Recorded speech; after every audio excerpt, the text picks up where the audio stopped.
Magnetic field electric field के बीच का different क्या है वो, और मैग्नेटिज्म जो होता है वो कैसे जनरेट होता है, वो हमने बेसिक इंफॉर्मेशन ली थी। सेकंड लेक्चर्स के अंदर हमने अर्थ का मैग्नेटिज्म सीखा था। आज हम एक तो कोई भी मैटर्स जो है उसके अंदर मैग्नेटिज्म क्यों होता है या फिर क्यों जनरेट होता है। लाइक एग्जांपल आपको पता है कि iron particles when keep near by a magnet, okay, it automatically attracted to the magnet। क्यों आयरन के अंदर वो मैग्नेटिज्म जनरेट हुआ और वो मैग्नेट की तरफ यानी कि अट्रैक्ट हुआ। ये सब कुछ प्रॉपर्टी का एक बेसिक कॉन्सेप्ट सीखेंगे। वैसे ऐसे समझ लो कि ये जो टॉपिक है ना वो मैं आपको 5% भी नहीं समझा रहा हूँ। ये क्वांटम मैकेनिक्स का पार्ट है, क्वांटम फिजिक्स का एक पार्ट है जिसका जो बेस है ना वो बहुत कॉम्प्लिकेटेड है। तो शायद ऐसा हो सकता है आज का लेक्चर थोड़ा सा आपको बोरिंग लग सकता है, जस्ट बिकॉज सारी थियरिकल है टॉपिक। न्यूमेरिकल एक ही पूरा न्यूमेरिकल है, ढूंढ ढूंढ का मैंने एक न्यूमेरिकल वैसे निकला एनसीईआरटी में से जो मैं आपको एक्सप्लेन कराना चाहता हूँ। बाकी सारे कॉन्सेप्ट थियरिकल बेस है, लेकिन ट्राई करूंगा समझाने में ऐसा जो मेन टॉपिक है उसके ऊपर फोकस रखूंगा, जिससे आपको थोड़ा मजा भी आएगा, एक नया टॉपिक नया कॉन्सेप्ट सीखने को भी मिल सकता है इसमें। सो स्टार्ट करते हैं। This is the first topic, cause of magnetism. कोई भी जो मैटर्स होता है उसके अंदर मैग्नेटिज्म क्यों जनरेट होता है। देखो मेन चीज क्या होती है, जैसे लाइक मेरे पास कोई मैटर्स है, कोई ऑब्जेक्ट है,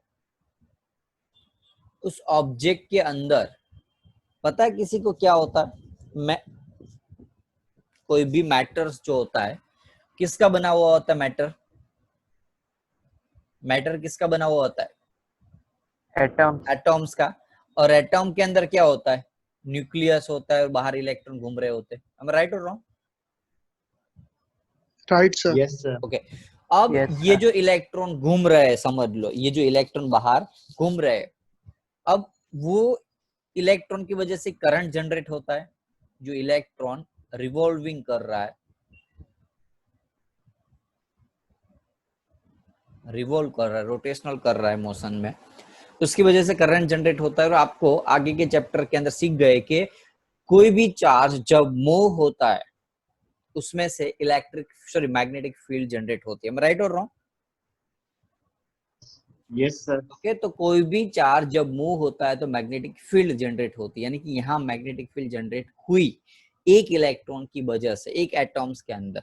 अब आपको पता है कि छोटा सा मैटर्स की भी बात कर, ग्राम, 1 ग्राम भी मैटर्स के अंदर करोड्स ऑफ एटॉम्स होते हैं, करोड्स ऑफ एटॉम्स, बहुत ज्यादा एटॉम्स होते हैं। अब दूसरा चीज, एक इंटरेस्टिंग चीज मैं आपको बता दूं कि यहाँ एक तो इलेक्ट्रॉन की वजह से क्या हुआ, मैग्नेटिक फील्ड जनरेट हुई। अब ये इलेक्ट्रॉन का कौन सा मोशन है, रोटेशनल मोशन है। रोटेशनल यानी कि ऑर्बिटल रोटेशनल मोशंस बोल सकते हैं। जैसे अर्थ जो है वो सन के आसपास घूम रहा है, अब जो अर्थ है वो सन के आसपास घूम रहा है, अर्थ को आप इलेक्ट्रॉन मान लो, तो इलेक्ट्रॉन जब मूव कर रहा है, अर्थ जब मूव कर रहा है तो खुद का electric field magnetic field generate हुई, करंट जनरेट हुआ। दूसरी चीज क्या होते है कि इलेक्ट्रॉन खुद भी, जैसे अर्थ, देखो ये कॉन्सेप्ट आया कहां से इलेक्ट्रॉन का, तो अर्थ के कॉन्सेप्ट से ही सब कुछ आया कि earth rotational motion, angular rotational motion भी कर रहा होता है साथ में, शायद पता हो तो। अर्थ जो होता है वो शायद साथ में कौन सा मोशन कर रहा होता है, एंगुलर मोशंस कर रहा होता है। तो इलेक्ट्रॉन भी सिमिलरली क्या कर रहे होते हैं, ऐसे एंगुलर मोशन कर रहे होते हैं। तो वो एंगुलर मोशंस की वजह से भी एक one type of magnetic field generate हो सकती है, हाथ चाहे उसकी इंटेंसिटी कम हो। जब आप क्वांटम फिजिक्स की बात कर रहे हो तो वो इलेक्ट्रॉन की वो spin rotational motion, spin angular motions को भी माना जाता है, यानी कि उसको भी कैलकुलेशन में लिया जाता है। चाहे उसकी वैल्यू, जैसे फर्स्ट की वैल्यू 1 करोड़ हो और उसकी 1 पैसा हो, इतना डिफरेंट होता है, लेकिन फिर भी जब आप क्वांटम फिजिक्स की बात कर रहे हो तो हर एक चीज को इंक्लूडिंग करना होता है। तो यहाँ एक इलेक्ट्रॉन का एंगुलर रोटेशनल मोशंस का भी कंट्रीब्यूशन है मैग्नेटिक फील्ड जनरेट करने में। सिमिलरली ये जो न्यूक्लियस है वो न्यूक्लियस भी घूम रहा होता है, न्यूक्लियस भी घूम रहा होता है ना, पार्टिकल्स घूम रहे हैं तो न्यूक्लियस भी घूमेगा यदि ऑब्जेक्ट हिलेगा तो, थर्मल मोशंस, थर्मल टेम्परेचर की वजह से। तो ये सारे एक कंट्रीब्यूशंस है मैग्नेटिक फील्ड जनरेट करने के लिए, यानी कि ये मेन रोल प्ले कर रहे हैं कोई भी चीज के अंदर मैग्नेटिक फील्ड। अब हम क्या करेंगे, ये दो चीज को मानेंगे नहीं, टेक्स्ट बुक में भी कहीं इस चीज को माना नहीं है, खाली किसको मानना है, ये फर्स्ट टॉपिक को। यदि हम इसको कंसिडर करके चले तो एक मैटर, छोटा सा मैटर ले, इसमें बहुत ज्यादा इलेक्ट्रॉन होंगे, और इलेक्ट्रॉन के खुद की रोटेशनल मोशंस होगी, इलेक्ट्रॉन घूमेगा, मैग्नेटिक मैग्नेटिक डाइपोल जैसा बिहेव करेगा ये इलेक्ट्रॉन। राइट और रॉन्ग, याद है, याद करो, रोटेशनल मोशंस क्या कर रहा है, मैग्नेटिक डाइपोल जैसा बिहेव करेगा, फोर्थ चैप्टर के अंदर आ गया। तो एक डाइपोल जनरेट हुआ, समझ लो वन टाइप ऑफ बिहेव कर रहा है, नॉट 100% डाइपोल नहीं है वो, बिहेव ऐसा कर रहा है कि डाइपोल जैसा। ऐसे बहुत सारे डाइपोल जो होते हैं, अब डाइपोल होगा तो क्या होगा, चार्ज होगा, समझ लो, और डाइपोल मोमेंट होगी, उसकी डायरेक्शन होगी। तो हम यदि एक एटॉम्स जो है, एक एटॉम्स उसको ये डाइपोल मान ले, तो उसकी खुद की मैग्नेटिक फील्ड ऐसे अलग अलग डायरेक्शन में जाएगी। अब it depends on the material, वो डिपेंड कर रहा है कौन सा मटेरियल है। अब मटेरियल तीन टाइप के हम डिटेल में सीखेंगे अभी थोड़े टॉपिक के बाद, डाया, फेरा and para. Diamagnetic, paramagnetic and paramagnetic. Diamagnetic material यानी कि उस मटेरियल में ऐसी कुछ होता ही नहीं है, ये इलेक्ट्रॉन जो होता है इसका जो डाइपोल मोमेंट है वो कुछ जनरेट होती ही नहीं है। कोई बता सकता है, केमिस्ट्री के अंदर आ गया है टॉपिक, हाइब्रिडाइजेशन के अंदर। लाइक एग्जांपल फॉर किसी का एग्जांपल लो, अभी हम हीलियम का एग्जांपल ले, नियोन का एग्जांपल ले, इसके अंदर क्या होता है, बोलो, हीलियम नियोन, हीलियम का एसपीडी बोलो क्या होता है, 1s2 होता है, नियोन का नहीं पता है आपको यार, हेलो हेलो, आवाज आ रही है भाई,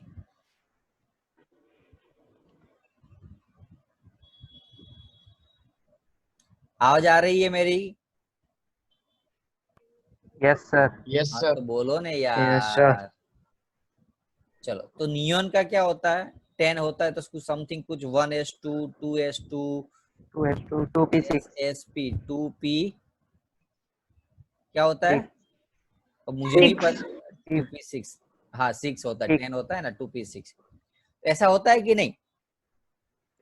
यस सर। अब इसका हमें थोड़ा केमिस्ट्री का पोर्शन समझा देता हूँ कॉन्सेप्ट को डिटेल में जाने के लिए। अब हीलियम की बात करें तो 1s2 यानी कि एक इस डायरेक्शन में और एक इस डायरेक्शन में होगा, तो नेट मैग्नेटिक मोमेंट कितना हो जाएगा उसका, डाइपोल मोमेंट 0 होगा कि नहीं। सिमिलरली यहाँ दो दो के पेयर है, देखो 1s2 2s2 2p6, 1s2 2s2 2p6 ऐसे होगा हर केमिस्ट्री का या टॉपिक, या हाँ ना बोलो, नहीं पता है आपको, नहीं आया यस ये, sir. Yes yes sir. Sir. Yes sir. हाँ, यस सर पता है। हाँ, तो इसमें भी क्या होगा, नेट डाइपोल मोमेंट 0 होगा। तो ऐसे मटेरियल जिसके अंदर नेट डाइपोल मोमेंट क्या होता है, 0 होता है, उसमें कोई फील्ड जनरेट होती नहीं है।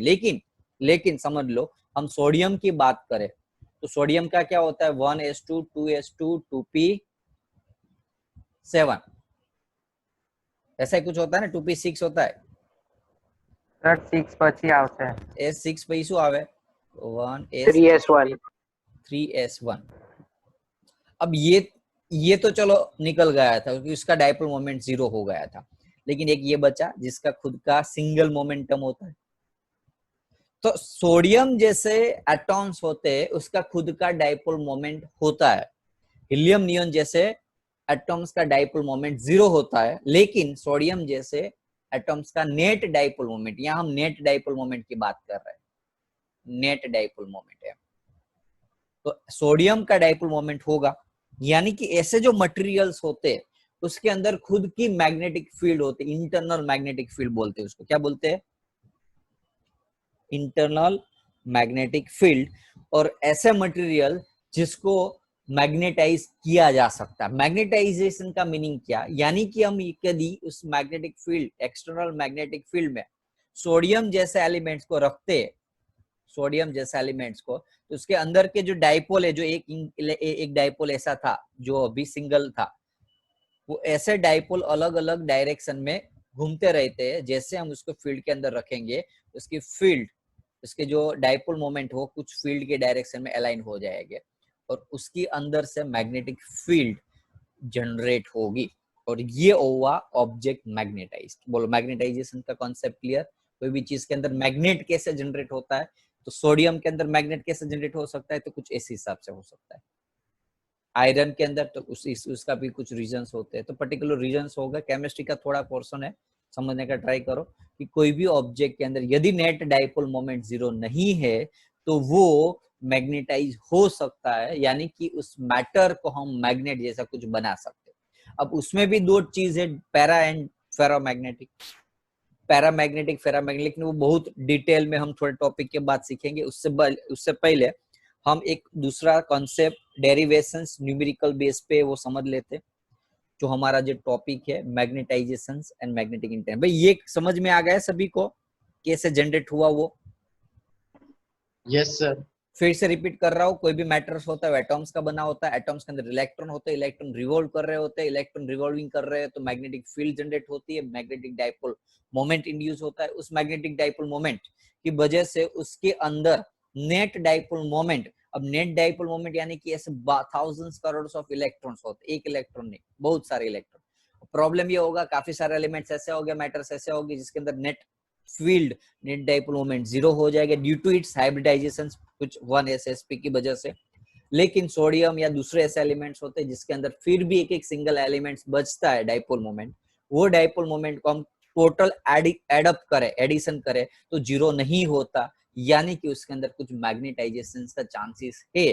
वो यदि मैग्नेट उस मैटर्स को, इस टाइप के मैटर्स को यदि हम एक्सटर्नल फील्ड के अंदर रखते हैं, एक्सटर्नल फील्ड के अंदर, तो उसके अंदर के जो डाइपोल है वो कुछ फील्ड की डायरेक्शन में चले जाते हैं और अंदर मैग्नेटिक फील्ड जनरेट करके उस मटेरियल को हम मैग्नेट बना सकते हैं, यानी कि मैटर के अंदर मैग्नेटाइजेशन कर सकते हैं। Got it? Yes sir. Okay, अब हम थोड़ा न्यूमेरिकल्स, सॉरी जो एक्चुअली इस चैप्टर के न्यूमेरिकल्स जिस टॉपिक के ऊपर डिपेंड है, उस टॉपिक में मैं ऐसा ट्राई करता हूँ सारे फॉर्मूला भी आ जाए, कॉन्सेप्ट भी आ जाए, और जनरली ऐसा समझ लो यदि आगे के टॉपिक पीछे के टॉपिक भी नहीं समझोगे, ये इतना याद रख लोगे तो भी आपको एमसीक्यू में ज्यादा से ज्यादा काम आ सकता है। ओके, ये 10-15 मिनट का टॉपिक 50% एमसीक्यू कवर करेगा इस चैप्टर के। 50, मोर देन 50%, मैं तो मिनिमम बोल रहा हूँ, more than 50% MCQ are asked from this concept, जो 10 से 15 मिनट का है। क्या है तो कॉन्सेप्ट नहीं है, मैंने ऐसा कुछ कॉन्ट्रैक्ट करके खाली फॉर्मूला बनाए हुए, उसके डेरिवेशन बनाए हुए, बाकी अदरवाइज मैं डिटेल में जाऊंगा तो ये पूरा टॉपिक 1 घंटे का है, लेकिन ट्राई करता हूं मैं पूरा 10-15 मिनट के अंदर समझाने का। चलो, क्या है magnetization and magnetic intensity? Magnetization का मीनिंग क्या, पहले तो वो समझ लेते हैं। मैग्नेटाइजेशन, अब समझ लो, शायद याद हो तो किसी को, जब इलेक्ट्रिक फील्ड वाले टॉपिक में याद आया कुछ? Yes sir. Electric field, okay, बीच में 0 हो जाता था, बाउंस चार्ज होता था, ये याद आया कुछ? Yes sir. हाँ, फ्री चार्ज। तो कोई भी ऑब्जेक्ट जो होता है उसको जब हम मैग्नेटिक फील्ड के अंदर रखते हैं, पहले हमने ऑलरेडी एक ऑब्जेक्ट को मैग्नेटिक फील्ड में रखा, तो एक तो खुद का इंटरनल मैग्नेटिक फील्ड होगा, उसकी खुद की internal magnetic field due to free charge. अब मैं उसको फील्ड के अंदर रख देता हूँ, मैग्नेटिक फील्ड के अंदर रख देता हूँ, तो क्या होगा, यहाँ सारे नेगेटिव चार्ज हो जाएंगे, समझ लो यहाँ सारे पॉजिटिव चार्ज हो जाएंगे, राइट और रॉन्ग? पॉजिटिव टू नेगेटिव होता है, नेगेटिव। इलेक्ट्रिक फील्ड की डायरेक्शन कहाँ होती है, बोलो? Positive to negative. पक्का? यस। तो यहाँ क्या Yes, जनरेट sir. होगा, नेगेटिव, यहाँ क्या होगा, पॉजिटिव, तो इंटरनली क्या होगा, ऑपोजिट डायरेक्शन में फील्ड जनरेट होती है। अब ये जो सारी मैग्नेटिक फील्ड जनरेट हुई due to internal and external factor, जैसे इंटरनल फैक्टर की हम बात करें तो इंटरनल फैक्टर में इलेक्ट्रिक करंट पास हो रहा है, फ्री चार्ज बोलते, फ्री इलेक्ट्रॉन बोलते, वहां आपको फ्री चार्ज माना था इलेक्ट्रिक फील्ड के टॉपिक में। अब यहाँ हम करंट बताएंगे, क्यों? क्योंकि वो चार्ज स्टेडी था उस कॉन्सेप्ट में, आगे वाले टॉपिक में, यानी कि चैप्टर में जो टॉपिक था, यहाँ चार्ज मूवेबल है, यानी कि हम, समझ में आ रहा है कि नहीं? वहां हम बाउंस चार्ज, फ्री चार्ज की बात कर रहे थे, यहाँ bounce electron, free sorry bounce current and free current की बात कर रहे हैं। क्लियर है? खाली चार्ज और करंट का वर्ड चेंज हुआ है, बाकी कॉन्सेप्ट सेम है। तो जो मैग्नेटिक फील्ड जनरेट हुई वो किसके ऊपर डिपेंड थी भाई? इसके ऊपर। याद करो मैग्नेटिक फील्ड का फॉर्मूला मुनि भाई था कि नहीं? Yes, sir. Yes, sir. Magnetic field का फॉर्मूला मिला आपको मुनि, ये इंटरनल फील्ड की वजह से। अब जैसे ही मैंने एक्सटर्नल फील्ड दी, बाहर से इलेक्ट्रिक फील्ड दी, तो खुद की इलेक्ट्रिक फील्ड जनरेट होगी, बाउंस करंट जनरेट होगा, और वो बाउंस करंट की वजह से उसके अंदर क्या जनरेट होगी? मैग्नेटाइजेशन होगा, और वो मैग्नेटिक मूवमेंट जनरेट होगी। मैग्नेटिक मूवमेंट का फॉर्मूला बोलो, डाइपोल मोमेंट का, sorry, NIA very good, NIA। अभी यहाँ एक ही, यहाँ हम सोलेनोइड की बात नहीं कर रहे इसलिए IA लिखेंगे। अब ये कौन सा करंट है बताओ? चलो, ये तो फ्री करंट था जो इंटरनली था। अब एक्सटर्नल फील्ड की वजह से यहाँ बाउंस करंट जनरेट हुआ, तो यहाँ जो करंट आएगा वो कौन सा करंट आएगा? बोलो, बाउंस करंट। बोलो, क्लियर है? अब ये बात कर रहे हैं हम Yes, sir. एक्सटर्नल की, ये इंटरनल टॉप कॉन्सेप्ट था जो ऑलरेडी अंदर था। अब हमने एक्सटर्नल फील्ड की वजह से जो फील्ड जनरेट हुई और करंट जनरेट हुआ उसकी बात कर रहे हैं। तो उसका dipole moment M is equal to IA, dipole moment. अब ये जो डाइपोल मोमेंट है, एक नया कॉन्सेप्ट है मैग्नेटाइजेशन। उसको मैग्नेटाइजेशन किसको बोलते हैं? मैग्नेटाइजेशन का सिंबल है M। Dipole moment per unit volume, इसको हम बोलेंगे मैग्नेटाइजेशन। याद रखने का ट्राई करना, okay? Dipole moment, magnetic moment, sorry, not dipole moment but magnetic moment upon volume, magnetic moment per volume is called the magnetization। याद रह गया भाई? Yes, sir. मैग्नेटाइजेशन यानी कि मैग्नेटिक मूवमेंट पर वॉल्यूम। तो यदि मैं मैग्नेटाइजेशन का फॉर्मूला डिराइव करूं, तो फॉर्मूला क्या था? M upon V। बोलो चलो, M की जगह IBA, वॉल्यूम की जगह L इंटू लिख सकता हूं मैं, ए गया, तो IB upon L। Current per unit length small IB लिख सकता हूँ, जैसे याद करो आया था आगे के टॉपिक में भी, NIA में। Yes, sir. Current per unit length small IB। तो मैग्नेटाइजेशन का फॉर्मूला मिला IB। बोलो, क्लियर है? Yes, sir. बोलो, क्लियर है? Yes, sir. यहाँ हम नंबर ऑफ टर्न तो है नहीं, तो हम N हटा देंगे, हटा सकते हैं ना? नंबर ऑफ टर्न नहीं है अभी, क्योंकि सोलेनोइड की बात नहीं, खाली म्यू नॉट IF लिख सकता हूं मैं। तो दो फॉर्मूला मिले मुझे, यानी कि जो मैग्नेटिक फील्ड जनरेट हुआ वो दो चीज से जनरेट हुआ। एक तो उसकी इंटरनल फील्ड की वजह से, एक उसकी एक्सटर्नल फील्ड यानी कि आउटर फील्ड की वजह से। तो नेट मैग्नेटिक फील्ड फाइंड करना हो तो क्या होगा? इंटरनल यानी कि BO प्लस दूसरा जो मैग्नेटाइज फील्ड हुई वो BO का फॉर्मूला क्या था? बोलो, ऊपर वाले फॉर्मूला से डिराइव करो, म्यू नॉट IF था कि नहीं? और जो ये B का फॉर्मूला क्या होगा? फॉर्मूला तो वही रहेगा, म्यू नॉट I, लेकिन यहाँ करंट क्या हो जाएगा? B, magnetised field mu naught IB। भाई बोलो, क्लियर है? Yes, sir. फिर से रिपीट कर Yes, रहा हूँ, बाहर internal magnetic field mu naught IF, free charge की वजह से फ्री करंट, और एक्सटर्नल फील्ड जो अभी हमने डिराइव किया, इसको मैग्नेटाइज फील्ड बोल सकते हैं, तो इसका फॉर्मूला होगा म्यू नॉट I। इसका करंट क्या है? IB।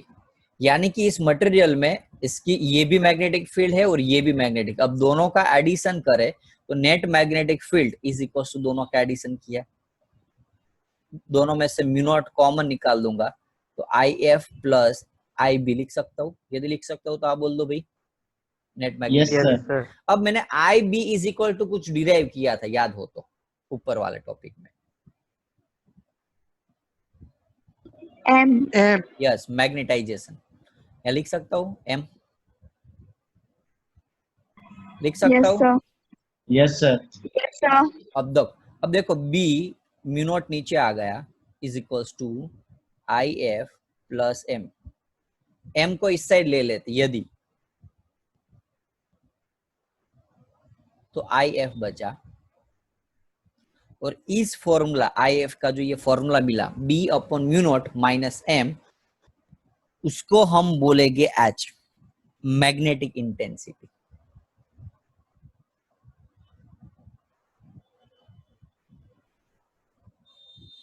उसको हम बोलेंगे मैग्नेटिक इंटेंसिटी। दोनों टॉपिक देख लो, जो हेडिंग था उसमें दोनों चीज आ गई, मैग्नेटाइजेशन यानी कि एम, और एम यानी कि मैग्नेटिक मूवमेंट अपॉन वॉल्यूम, और उसका फॉर्मूला में डिराइव क्या हुआ आई बी, और magnetic intensity is equals to H, और एच इज इक्वल्स टू क्या था आई एफ। फॉर्मूला क्या मिला आपको B upon mu naught minus M. Concept थोड़ा समझ में आ रहा है I think. Yes, Yes, sir. sir. तो Yes, दो sir. चीज मैं अब देखो आपको, मुझे पता है आपको आज ऐसा फील होगा कि सर रट्टा मला रहा है, जानबूझ के प्रेशराइज करके मैं कोई भी चीज याद रखाने का ट्राई कर रहा है। तो देखो बच्चों, मैं यदि इस टॉपिक में अंदर आज का लेक्चर है ना, उसके बाद एक ही लेक्चर आएगा, चैप्टर खत्म हो जाएगा। चाहूँ तो आप पता है बार बार 13 चैप्टर कर सकता हो लेक्चर्स, लेकिन उसका कोई मीनिंग नहीं है, चैप्टर मार्किंग वाला नहीं है। तो बेहतर यही कि जो मेन इंपोर्टेंट है वही याद रख ले। तो ट्राई ऐसा ही कर रहा हो कि जो मेन चीज है एनसीईआरटी में खाली दी है वही समझा रहा हूँ।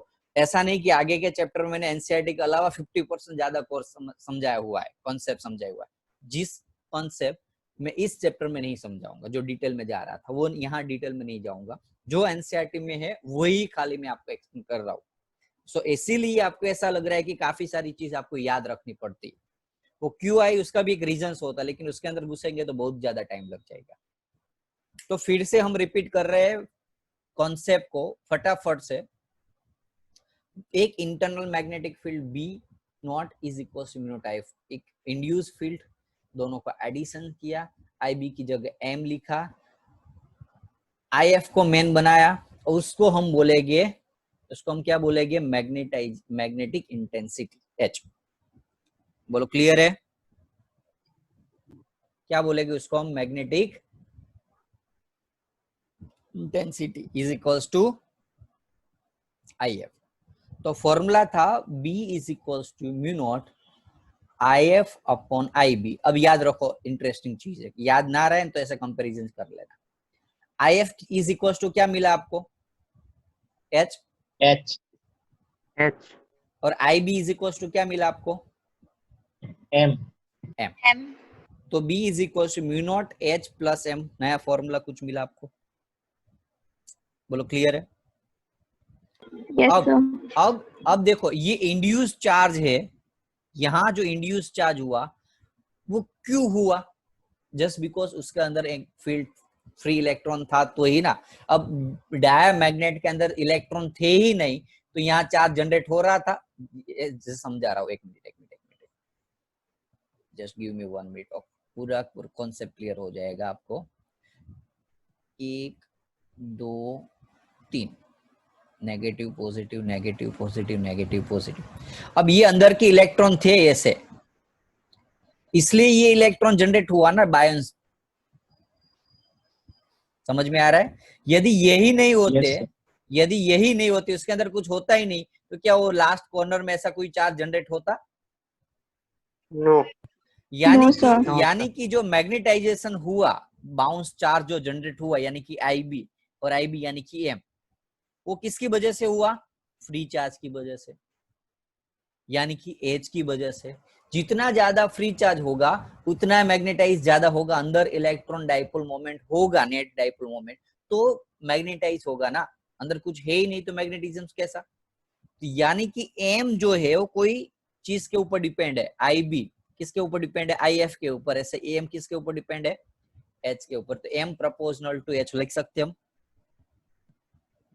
Yes, sir. और प्रोपोर्शनलिटी दूर करें तो कांस्टेंट लिखते हैं हम काई एम। ससेप्टिबिलिटी, उसको हम क्या बोलते हैं? ससेप्टिबिलिटी। क्या बोलते हैं उसको हम?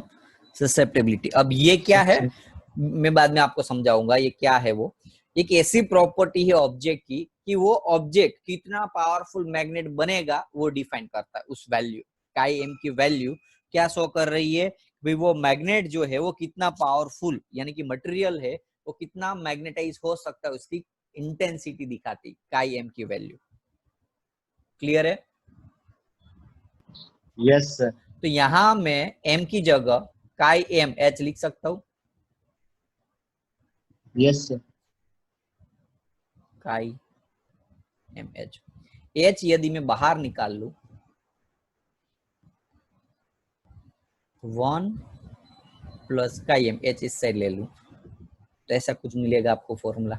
याद करो कुछ आगे ऐसा ऑलरेडी थियरी कॉन्सेप्ट आ गया था, मैंने वही थियरी वाला, ये जो बाउंस चार्ज वाली थियरी समझाई ना, उसमें ये सारा कॉन्सेप्ट ऐसा ही, ऐसी थियरी आपको लगेगी अब कंपेयर करोगे। अब इसको हम क्या बोलते थे याद करो? एप्सिलॉन। यस, इसको हम बोलते थे एप्सिलॉन। ओके, इसको हम क्या बोलते थे? एप्सिलॉन। लेकिन यहाँ म्यू नॉट बोलेंगे, म्यू बोलेंगे।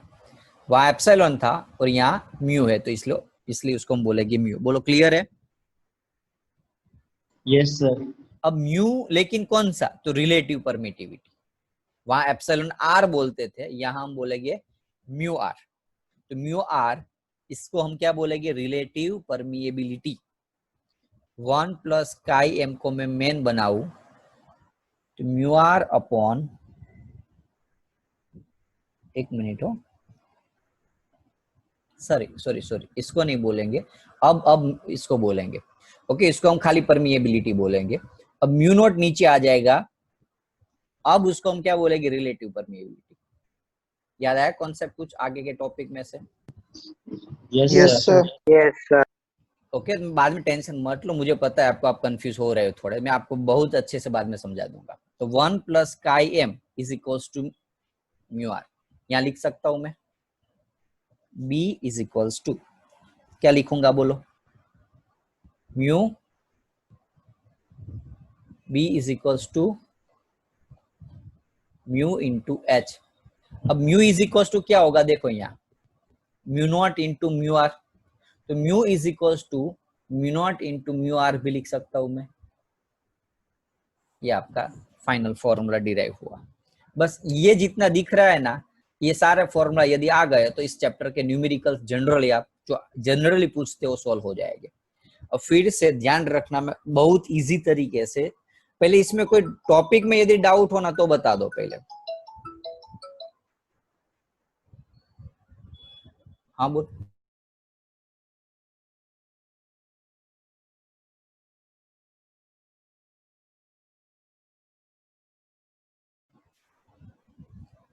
बोलो, पहले ये क्लियर है सभी को? फिर से मैं एक एक स्टेप में जा रहा हूं, देख लो। पहला काम क्या था मेरा? नेट मैग्नेटिक फील्ड फाइंड करना स्टेप।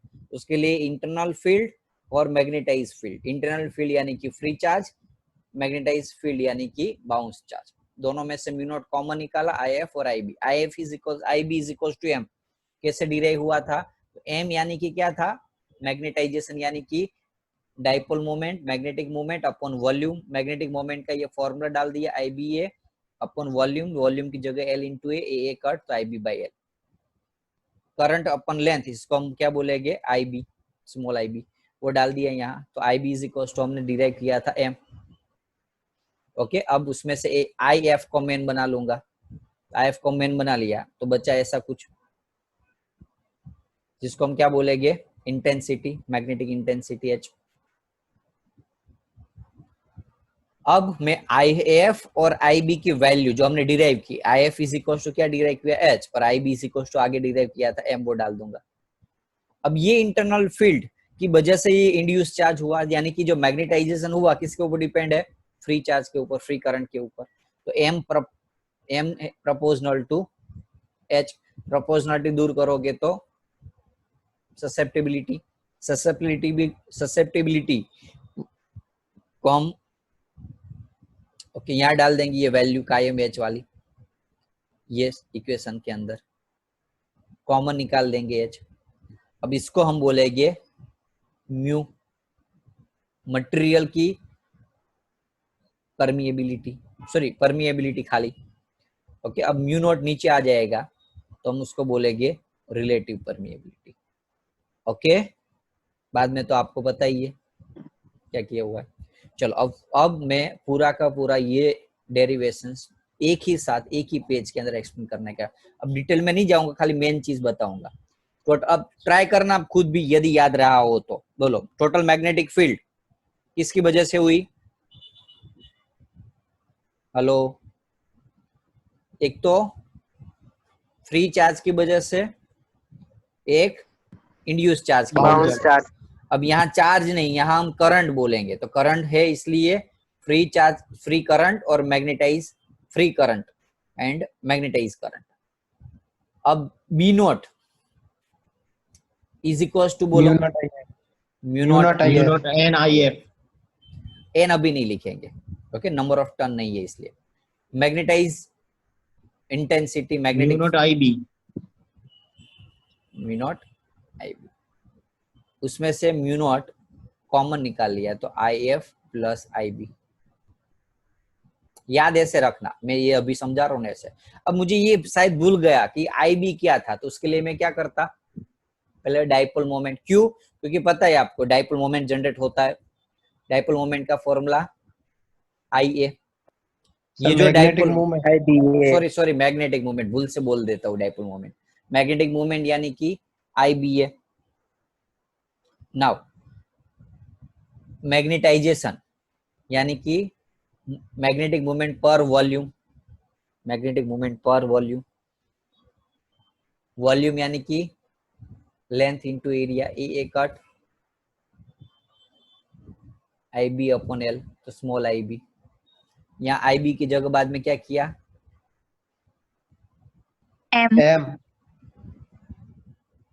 एम डाल दिया, बाद में म्यू नॉट नीचे, एम माइनस, तो बचा यहाँ आई एफ। तो इसको हम क्या बोलते थे, magnetic intensity. Magnetic intensity. Magnetic intensity. Magnetic intensity यानी कि जब आपको मैग्नेटिक इंटेंसिटी पूछे तो आप आई एफ फाइंड कर लोगे तो भी आंसर सेम होगा, और ये फाइंड कर लोगे तो भी आंसर सेम होगा, depends on the formula and questions. अब हम क्या करेंगे, आई एफ की जगह हमने एक वैल्यू डिराइव की और आई बी की जगह डिराइव की, ये दोनों वैल्यू इस फॉर्मूला में डाल देंगे। ये आपका जो मेन फॉर्मूला था इसके अंदर, सॉरी ऊपर वाला,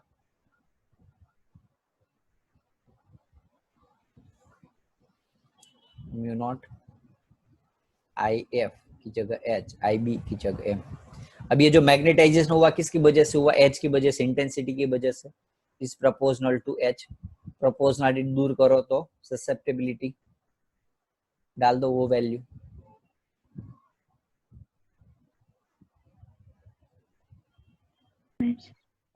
one plus chi M into H. इसको हम क्या बोलते थे, बोलो, म्यू। म्यू। Mu. ये नीचे आ जाएगा, इसको हम रिलेटिव परमिएबिलिटी बोलते हैं। Mu okay, R. तो B Yes. Is equals to mu naught तो था ही, 1 plus chi M, 1 plus chi M is equals to, हमने क्या दिया कि रिलेटिव परमिएबिलिटी। बोलो, एक ही पेज में आई थिंक ट्राई किया हुआ है, बोलो कोई डाउट है अब डेरिवेशन में, फॉर्मूला में कुछ? इसको हम बोलेंगे मैग्नेटिक इंटेंसिटी, मैग्नेटिक इंटेंसिटी। एक बेनिफिट ये है टेक्स्ट बुक में, ये एच है ना, तो आपको ऐसा नहीं पूछेगा मैग्नेटिक इंटेंसिटी फाइंड करो, आपको डायरेक्टली ऐसा ही पूछेगा एच फाइंड करो। एम यानी कि मैग्नेटाइजेशन, एम यानी कि magnetization, mu r relative permeability, सारे फॉर्मूला। बोलो क्लियर है, कॉन्सेप्ट क्लियर है?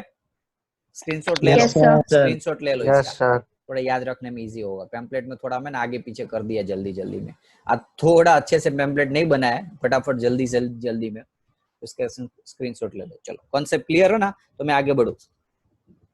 Yes sir. ओके, अब ससेप्टेबिलिटी है क्या, वो एक वैल्यू है। ससेप्टेबिलिटी क्या है, अब मैं सारे टर्म्स है ना उसको थोड़े थोड़े समझा देता हूँ आपको, ससेप्टेबिलिटी के और सारे मैग्नेटिक डाइप। तो ससेप्टेबिलिटी ऐसा एक क्या बोल सकते हैं कि भाई यहाँ ससेप्टेबिलिटी को मेन बनाओ तो क्या होगा, एम अपॉन एच होगा, एक नया फॉर्मूला मिला चलो आपको ये। तो रेशियो ऑफ क्या है ये, इंटेंसिटी यानी कि मैग्नेटाइजेशन अपॉन इंटेंसिटी। क्लियर है? Yes, sir. Yes, sir.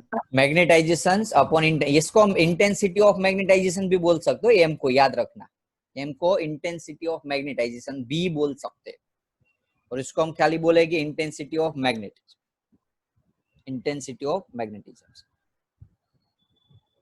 Sorry एक मिनट, आप कंफ्यूजन ना हो ना, इसलिए मैं लिख ही देता हूँ आपको यहाँ।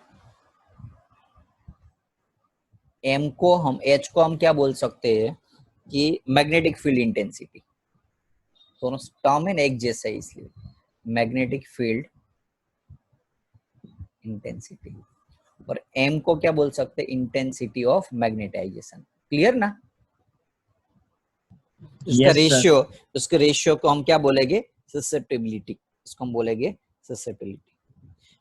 बेसिक कंसेप्ट क्या है ससेप्टिबिलिटी का, कि कोई भी ऑब्जेक्ट है वो कितना एबल है मैग्नेट बनने के लिए, उसका मैग्नेटाइजेशन कितना हो सकता है, उसकी एक प्रॉपर्टी है ससेप्टिबिलिटी। ओके, डिटेल में बाद में लेक्चर्स के अंदर 2-3 चैप्टर के बाद आता है ससेप्टिबिलिटी का कंसेप्ट, अभी इतना खाली याद रख लो। बाद में रिलेटिव परमिएबिलिटी तो पता ही है आपको सभी को, रिलेटिव Yes, sir. परमिएबिलिटी, ये सब कुछ तो कंसेप्ट क्लियर ही है ना। ओके चलो, तो अब नेक्स्ट टॉपिक लेते हैं। सॉरी, टॉपिक से पहले एक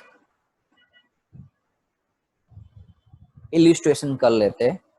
चलो एक काम करो, जल्द के अंदर लिखा हुआ है ना, ओके, जो नोट के अंदर ये क्वेश्चन एक ही यही है, ओके, लेकिन यहाँ एक चीज की हुई, क्योंकि मैं गुजरात बोर्ड की बुक्स में से लिखा हुआ है, उसमें थोड़ा 1-2 टॉपिक एक्स्ट्रा फाइंड करने को बोला था, ससेप्टिबिलिटी फाइंड करने को बोला था, और बस एक ये चीज एक्स्ट्रा फाइंड करने को बोली हुई थी इसमें। सो दैट्स व्हाई मैंने क्वेश्चंस आपका इसमें से लिया हुआ है, और यहाँ आपको पर मीटर 1000 पर मीटर दिया है ना, उसकी जगह मैंने जो लिया हुआ है इसमें आपको 100 शायद 10 ऐसा कुछ दिया हुआ, 10 पर सेंटीमीटर, 10 पर सेंटीमीटर हुआ क्या एक्चुअली, देखने बैठो तो एक ही चीज हुई, देख लो, 1000 पर मीटर या 10 पर सेंटीमीटर एक ही चीज है ना। हाँ ना बोलो यार। Yes, sir. Yes, sir. हाँ बस, Yes, sir. चलो तो अब हम फाइंड करते हैं फर्स्ट थिंग्स, एच। फॉर्मूला क्या था एच का, B H upon equal to mu I. naught minus M. I F, है ना। डायरेक्टली मैंने वही तो समझाई थी ना टॉपिक में, फॉर्मूला ही मेन चीज है। एच, एच की जगह हम क्या लिखा, देखो आई एफ लिखा था, IF. हाँ, तो करंट आई, टोटल करंट कितना होगा, तो 2 एम्पियर है, लेकिन वो 2 एम्पियर किसके अंदर में से पास हो रहा है, 1 टन में से। यहाँ नंबर ऑफ टन कितनी है, 1000. ये लीटर किसने, हाँ बस 1000 टन है, तो यहाँ थाउजेंड्स इनटू करंट कितना है 2, तो 2000 एम्पियर हुआ। बोलो कोई डाउट इसमें? No, sir. ओके, या फिर ऐसे भी लिख सकते हो ना आप, ये क्या है, number of turn per unit length था ना, तो हम लेंथ से मल्टीप्लाई कर देंगे, सॉरी टर्न से मल्टीप्लाई कर देंगे। चलो सेकंड नंबर का फाइंड करना है आपको, magnetization M, M is equal to क्या था, IB.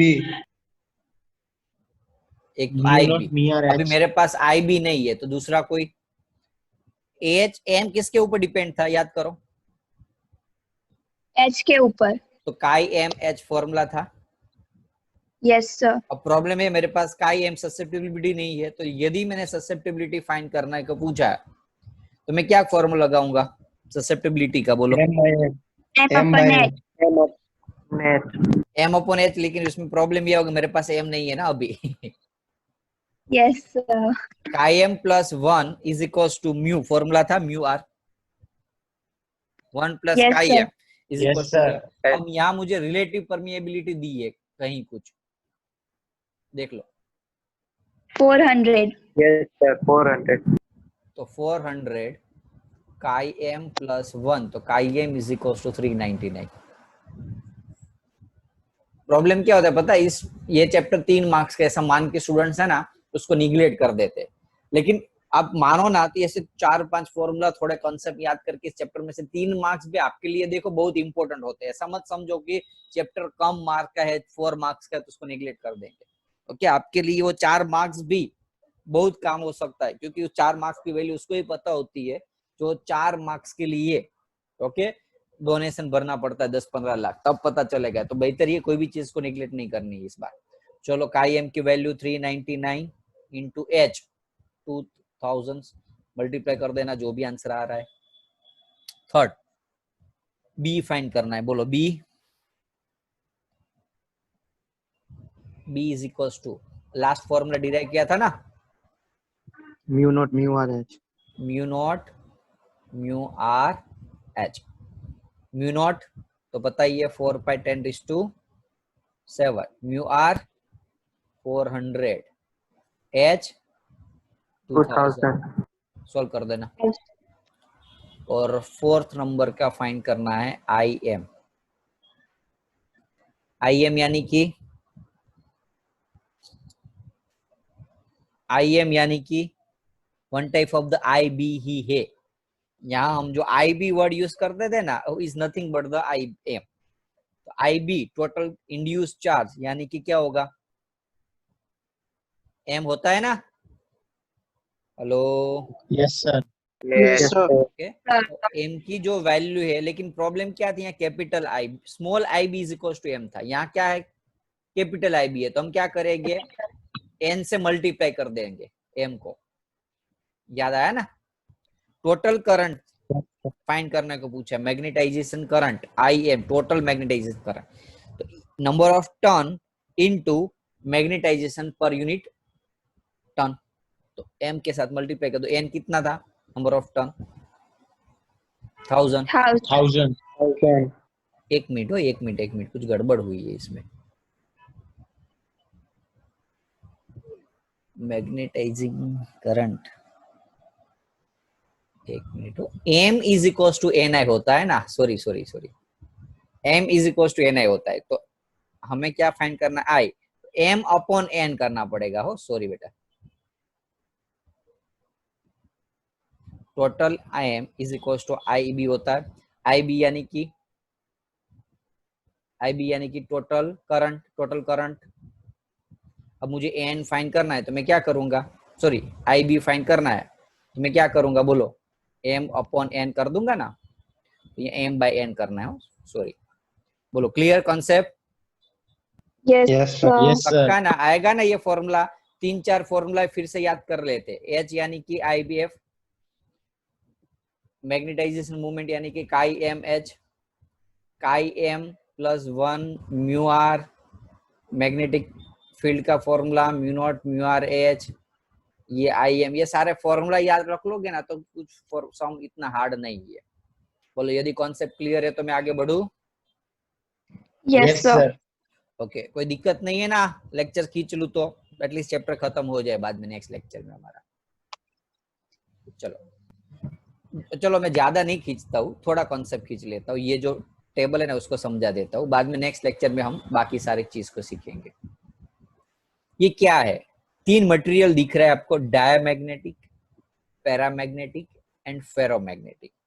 3 मटेरियल है, डायमैग्नेटिक, फेरो और पैरा। ये टेबल आपको बहुत ज्यादा यूजफुल है, बहुत ज्यादा यानी कि मैक्सिमम यूजफुल हो कोई टेबल इस तो ये है, सबसे ज्यादा यूजफुल है ये टेबल।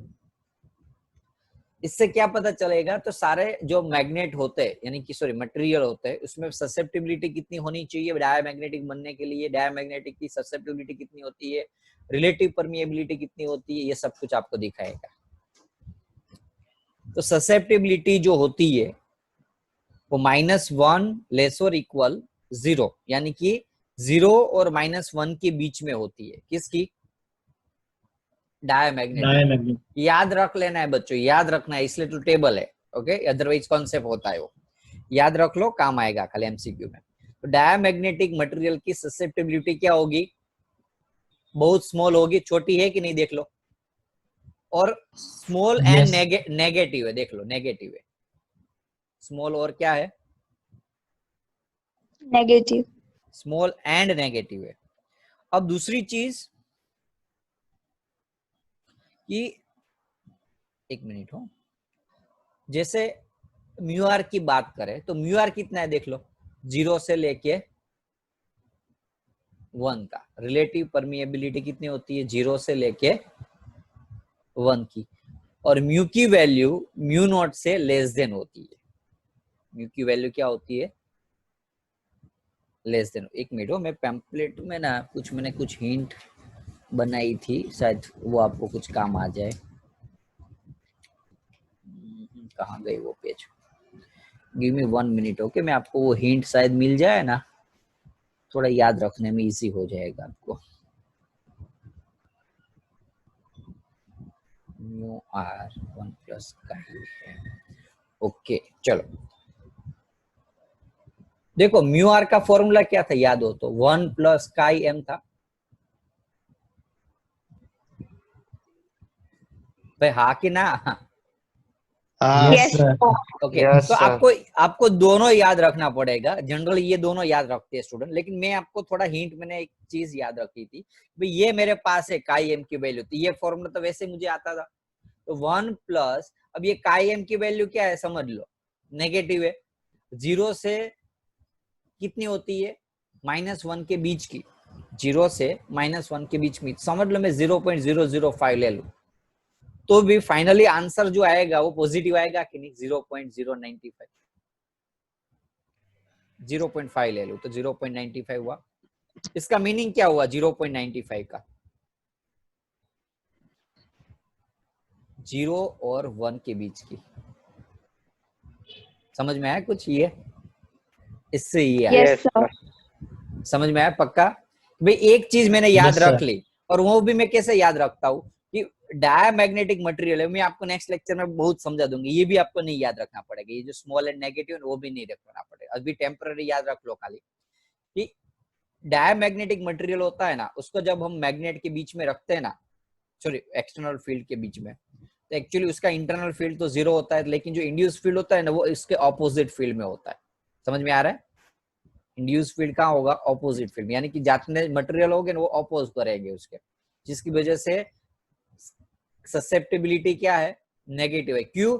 ये तो ऐसी चीज हुई, ससेप्टेबिलिटी का मीनिंग मैंने एक चीज समझाई थी, क्या, property to become the magnet, property to become the magnet, यानी कि वो ability to become the magnet, उसकी एबिलिटी है, जितना ज्यादा एबल उतनी वैल्यू ज्यादा कायम की, ससेप्टेबिलिटी की वैल्यू ज्यादा होगी।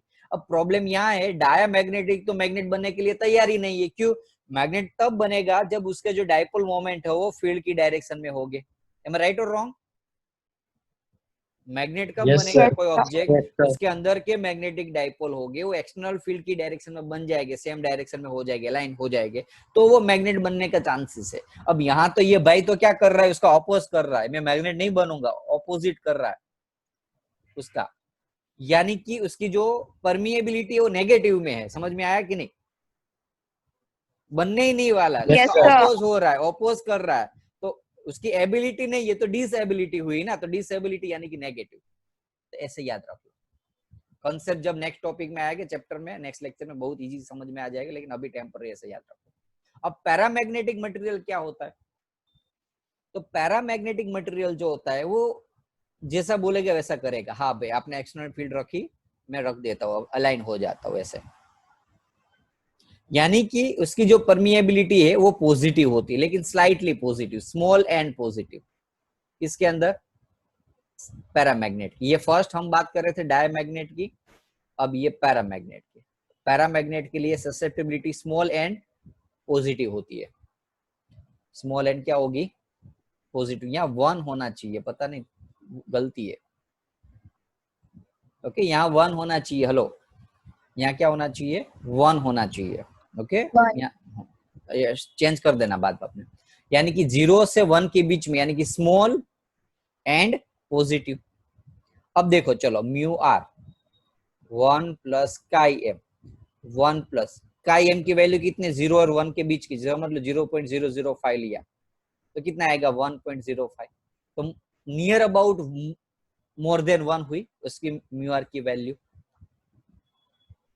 बोलो समझ में आ रहा है कि नहीं? Yes, sir. तो यहाँ यदि ये ना लिखना हो तो ऐसे लिख सकते हो आप, म्यू आर स्लाइटली, या ऐसा लिख सकता हो आप, sorry, mu r of the paramagnetic slightly greater than 1, ऐसा लिखना वर्ड में, यदि याद ना आए तो। ओके, अदरवाइज ये तो है ही आपके पास 1 प्लस एप्सिलॉन वाला। ये पता नहीं एप्सिलॉन क्यों लिखा हुआ है, टेक्स्ट बुक देखो तो आपकी टेक्स्ट बुक में कुछ चेंज है? नहीं सर, ऐसा सेम लिखा है। एप्सिलॉन ही आता होगा, सॉरी। ये एप्सिलॉन है ना, वो क्या है 0.01, समझ लो 0.05 जो एक्स्ट्रा फील्ड जनरेट हुई इसकी वैल्यू है। ओके, ऐसा याद रख लो। चलो 0.05 0. अलग अलग होती है अलग अलग ऑब्जेक्ट के लिए। चलो, क्लियर है कॉन्सेप्ट? Yes sir. अब Yes, sir. अब फेरोमैग्नेट की बात करते हैं। अब फेरोमैग्नेट होता है उसकी वैल्यू काई बहुत ज्यादा स्ट्रांग होती है, उसको जस्ट थोड़ा सा, या अब प्रॉब्लम क्या होगा पता है पैरामैग्नेटिक के अंदर, अब आपने एक्सटर्नल फील्ड दी थी तब तक तो वो मैग्नेट बना, अब लेकिन आप उसको हटा दोगे तो क्या हो जाएगा, मैग्नेट नहीं रहेगा। अब समझ में आ रहा है आपको? यानी कि इतना पावरफुल मैग्नेट नहीं बना, इसलिए पावरफुल मैग्नेट नहीं था, इसलिए उसकी वैल्यू स्मॉल थी, ससेप्टिबिलिटी क्या थी उसकी, स्मॉल थी। लेकिन फेरोमैग्नेट जो होता है, फेरोमैग्नेट जैसे आयरन पार्टिकल्स, निकल पार्टिकल्स, वो एकदम स्ट्रॉन्ग होता है, उसकी ससेप्टिबिलिटी मोर देन 1, बहुत ज्यादा होती है, हाई वैल्यू होती है। ससेप्टिबिलिटी क्या होती है उसकी, बहुत बड़ी होती है। अब 1 से ये वैल्यू ज्यादा होगी तो म्यू आर बी क्या होगा, मच ग्रेटर देन 1 होगा। देख लो 1000 के अंदर 1 ऐड करोगे तो वो बड़ी वैल्यू ही हो जाएगी ना। 1000 यदि 1 से मच ग्रेटर देन है तो 1001 भी 1 से मच ग्रेटर देन ही हुई। बोलो क्लियर है? Yes, sir. Yes sir. ये नेगेटिव है, Yes, sir. ये पॉजिटिव है, ये पॉजिटिव। नेगेटिव के लिए ऑपोजिट साइन देख लो, mu less than mu R. Positive के लिए ग्रेटर देन और मच ग्रेटर देन, बहुत ज्यादा बड़ी वैल्यू। आज के लेक्चर में यदि फेरो पैराडायम में यदि कोई प्रॉब्लम्स हो रही है तो टेंशन मत लेना, नेक्स्ट लेक्चर में मैं आपको ये कॉन्सेप्ट कंपैरिजन से और अच्छे से समझा दूंगा। ओके, वैसे तो आज टॉपिक समझाना था लेकिन टाइम की लिमिटेड है और पूरा टॉपिक बड़ा है, तो इतना आज हम लेक्चर में रखते हैं। जो भी एक्सप्लेन किया वो फटाफट से रिकॉलिंग कर लेते हैं। फर्स्ट जो हमारा टॉपिक था कि कोई भी चीज के अंदर मैग्नेट क्यों जनरेट हो रहा है, एक तो इलेक्ट्रॉन घूम रहा है गोल गोल गोल गोल, एक इलेक्ट्रॉन खुद के रोटेशनल एंगुलर रोटेशनल मोशन कर रहे हैं खुद की पाथ के ऊपर, और न्यूक्लियस। लेकिन ये दोनों चीज को हम निगलेक्ट करेंगे और ऊपर की चीज को मानेंगे। यदि कोई मैग्नेट मटेरियल है उसमें जो डाइपोल मोमेंट है वो नेट मैग्नेटिक डाइपोल मोमेंट 0 नहीं होती, वो मैग्नेटाइज हो सकता है। ऊपर वाला टॉपिक यदि याद ना रहे तो कोई बात नहीं, ये कोई एग्जाम में आने वाला नहीं है, ये कॉन्सेप्ट था खाली, लीव मत होना, अटेंडेंस बाकी है। ये चीज एक खास याद रख लेना। उसके लिए मैंने एक चीज ऑलरेडी आपको बहुत अच्छे से डिराइव की करके बता दी थी, ये सारे फॉर्मूला। ओके, कैसे डिराइव हुआ ऑलरेडी 2 बार एक्सप्लेन कर दिया है। न्यूमेरिकल्स भी फॉर्मूला बेस्ड था, और ये जो चीज थी वो थोड़ा सा एक्सप्लेन किया हुआ है, बाकी डिटेल में हम नेक्स्ट लेक्चर में सीखेंगे। अटेंडेंस ले लो, बाद में आप रिमूव होना। ओके, 1 मिनट खाली।